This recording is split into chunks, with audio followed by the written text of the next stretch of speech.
Hi friends, அனைவருக்கும் வணக்கம். இன்றைக்கி நான் ஆஃபீஸ் விட்டு மத்தியானமே நான் வீட்டுக்கு வந்துட்டேன். ஏன்னா ரேஷனில் ஜாமான் வாங்கணுன்றதுக்காக வந்துட்டேன்.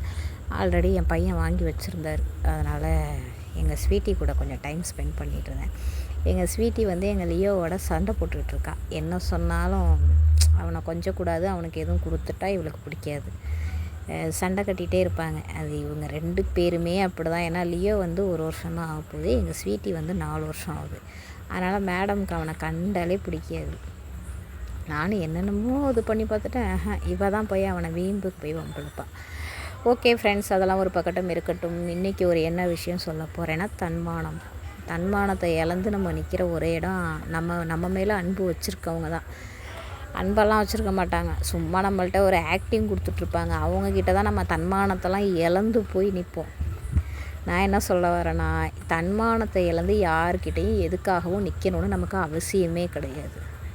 நம்ம மேலே பாசமே இல்லாதவங்கக்கிட்டேயும் நம்ம தன்மானத்தை இழந்து அன்புக்காக போய் ஒரு இடத்துல நிற்கிறோம். யார்கிட்ட திரும்ப போய் நிற்போம்?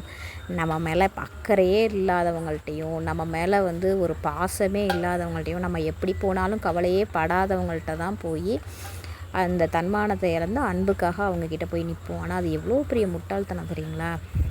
நம்ம எண்ணத்தை தான் தங்கத்தட்டிலே வச்சு தாங்கினாலும் அங்கே ஒன்றும் நடக்காது. அதே மாதிரி நம்மளை பிடிச்சா நம்மளை கோபுரத்தில் உட்கார வச்சு கூட பார்க்கணுன்னு நினைப்பாங்க. நம்ம என்ன தப்பு செஞ்சாலும் மன்னிப்பாங்க, நல்ல கேர் எடுத்து பார்த்துக்குவாங்க. அதே நம்மளை பிடிக்கலை அப்படின்னா நம்ம மெசேஜ் ஒரு தொல்லையாக இருக்கும், நம்ம ஃபோன் பண்ணுறது தொல்லையாக இருக்கும், எல்லாமே அவங்களுக்கு தொல்லையாக தான் இருக்கும்.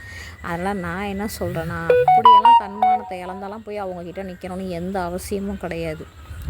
நமக்கு என்ன அப்படின்னா தேவை இருக்கா? அவங்கக்கிட்ட நம்மளும் 10 மாதம்தான் நம்ம அப்பா அம்மாவும் சுமந்து பெற்றிருக்காங்க. அவங்களே அந்த மாதிரி தானே பெற்றிருக்காங்க. எதுக்கு நம்ம போய் எல்லாத்தையும் இழந்துட்டு அந்த உறவு நமக்கு தேவையா சொல்லுங்கள்? அது மாதிரி அவங்களுக்குலாம் அந்த மாதிரி அனுபவம் இருக்கா என்னென்னு நிறைய பேர் இந்த அனுபவத்தை கடந்து தான் வந்திருப்போம். நான் எல்லா வயசில் உள்ளவங்களுக்கும் தான் சொல்கிறேன். அதனால் நம்ம மேலே உண்மையாக பாசம் வச்சுருக்காங்க, நம்மளை மேலே கேர் எடுத்துக்கிறாங்கன்னா அவங்களுக்காக நம்ம என்ன வேணாலும் செய்யலாம். ஓகேவா ஃப்ரெண்ட்ஸ்? எங்கள் வீடியோ பிடிச்சிருந்தா லைக் பண்ணுங்கள், ஷேர் பண்ணுங்கள், சப்ஸ்கிரைப் பண்ணிவிட்டு